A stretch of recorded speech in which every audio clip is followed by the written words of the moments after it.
अस्सलाम वालेकुम स्टूडेंट्स, आज का टॉपिक है प्रिपरेशन। सॉल्ट्स को प्रिपेयर करने के जो मेथड्स हैं वो डिस्कस करेंगे।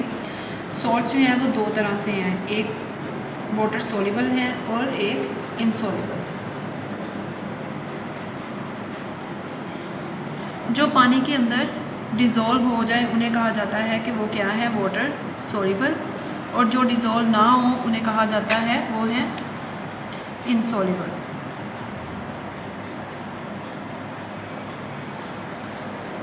वाटर सोल्यूबल और इनसोल्यूबल सॉल्ट्स जो हैं उनको प्रिपेयर करने के मेथड्स डिस्कस करेंगे। तो प्रिपरेशन ऑफ सोल्यूबल सॉल्ट्स जो हैं उसके मेथड्स हैं टोटल 4, और इनसोल्यूबल सॉल्ट्स को प्रिपेयर करने का एक मेथड है। तो टोटल हमारे पास 4 जो हैं वो सोल्यूबल सॉल्ट्स को प्रिपेयर करने का के मेथड्स हैं और 1 जो है वो इनसोल्यूबल सॉल्ट को। तो आज डिस्कस करेंगे सोल्यूबल सॉल्ट्स को प्रिपेयर करने के मेथड। तो सोल्यूबल सॉल्ट्स जो है often prepared in water, soluble हैं तो जाहिर सी बात है अगर ये सोल्यूबल हैं तो इनको किस तरह से तैयार किया जाता है, पानी के अंदर तैयार किया जाता है, often prepared in water. First जो मेथड है उसका है नाम by the reaction of an acid and an metal. इसको कहा जाता है डायरेक्ट डिस्प्लेसमेंट। ये डायरेक्ट डिस्प्लेस करेगा पोजीशन को। देखते हैं किसकी पोजीशन को करेगा डायरेक्ट डिस्प्लेस। तो ये फर्स्ट वन मेथड है।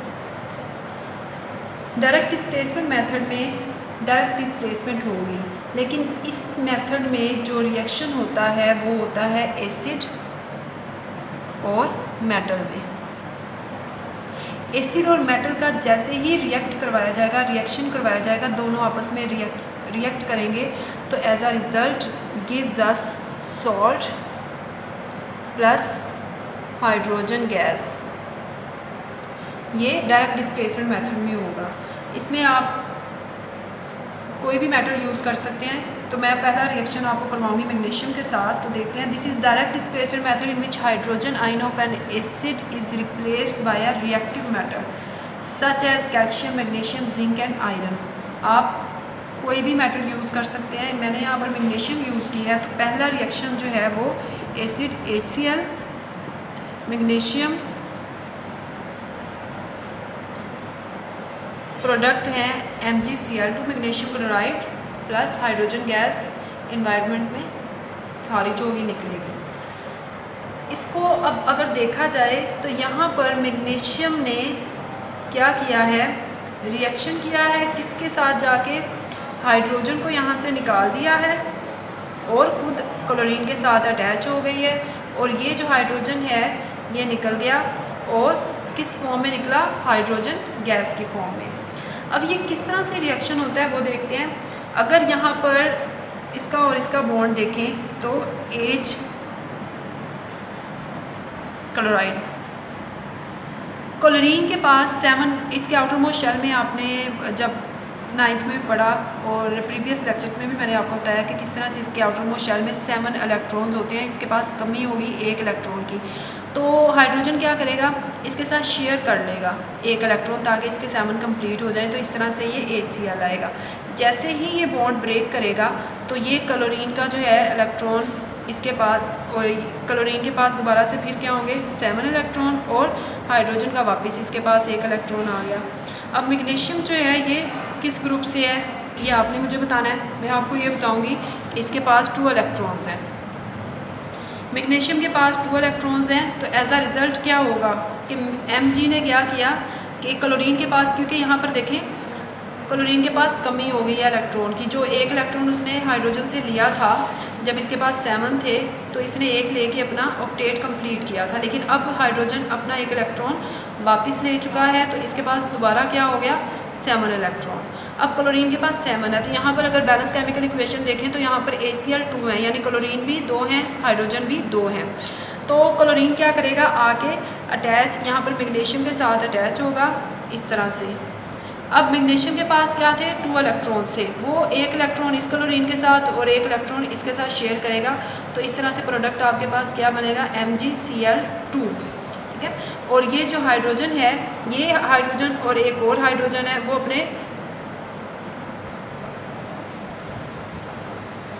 इलेक्ट्रॉन लेंगी और 2 हाइड्रोजन है तो ये किस फॉर्म में आ जाएंगी, H2 की फॉर्म में आ जाएंगी, हाइड्रोजन गैस की फॉर्म में।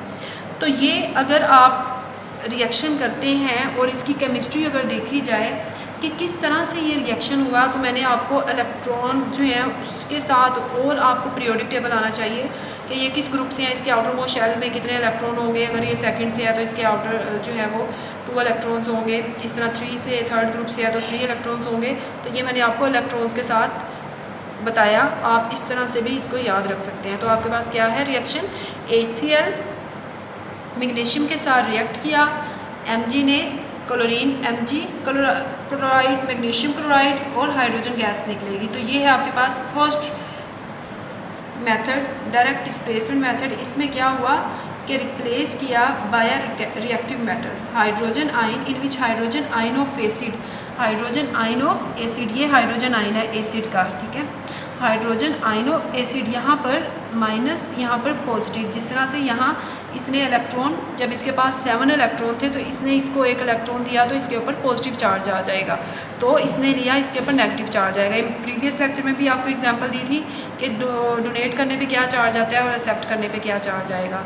तो hydrogen ion of acid is replaced by a reactive metal, reactive metal से रिएक्टिव मेटल इसको रिप्लेस कर देगी और खुद आके इसके साथ अटैच हो जाएगी। ये देखें कि यहाँ पर आपके पास रिएक्टिव मेटल जो थी मैग्नीशियम, उसने रिप्लेस किया हाइड्रोजन को, हाइड्रोजन जो है रिप्लेस हो चुका है और किस फॉर्म में आ गया, हाइड्रोजन गैस की फॉर्म में। तो ये है फर्स्ट मेथड। नेक्स्ट है आपके पास by the reaction of an acid and a base, neutralization method. Neutralization method बहुत मरतबा डिस्कस किया है, आज फिर एक मरतबा दोबारा देखते हैं इसका रिएक्शन एसिड और बेस का।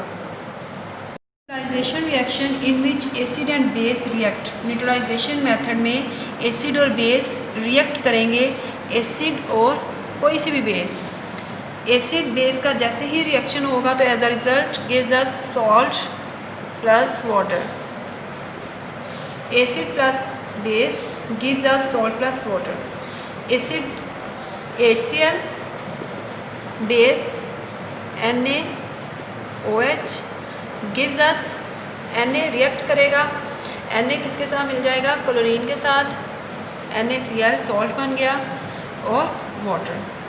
अब ये किस तरह से होता है, अभी मैंने आपको बताया कि क्लोरीन के पास 7 इलेक्ट्रॉन है, ये इसे हाइड्रोजन इसके साथ जो है वो शेयर करेगा, इसको देगा 1 इलेक्ट्रॉन, इसके ऊपर पॉजिटिव चार्ज, इसके ऊपर नेगेटिव चार्ज।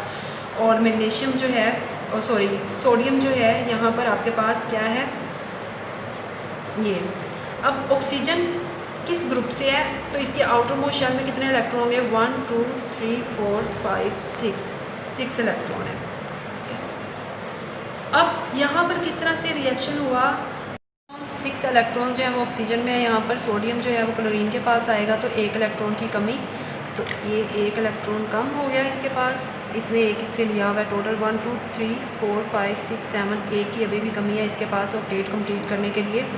तो सोडियम ने जाके इसके साथ रिएक्शन किया तो सोडियम क्लोराइड हो गया, और 1 हाइड्रोजन ये जो बचा है ये आएगा इसके पास और ये इलेक्ट्रॉन शेयर करेगा, जैसे ही ये शेयर करेगा तो यहाँ क्या हो जाएगा, H2, तो ये आपके पास है वाटर। तो यह है न्यूट्रलाइजेशन मेथड, इसमें आप कोई सा भी एसिड और बेस, और ये जो इलेक्ट्रॉन्स की डिस्ट्रीब्यूशन है ये मैं इसलिए आपको दिखा रही हूँ ताकि आप लोग इसको अच्छी तरह से कि ये रिएक्शन होता कैसे वो समझ सकें। तो ये करने की ज़रूरत नहीं है आपको, आपने जस्ट जो है ये इक्वेशन लिखनी है, आपने डिस्ट्रीब्यूशन ऑफ इलेक्ट्रॉन्स किस तरह से हो रहा है, किस तरह से ये केमिस्ट्री हो रही है, ये मैं आपके समझने के लिए आपको बता रही हूँ, ये आपने नहीं करना। Thank you so much for watching.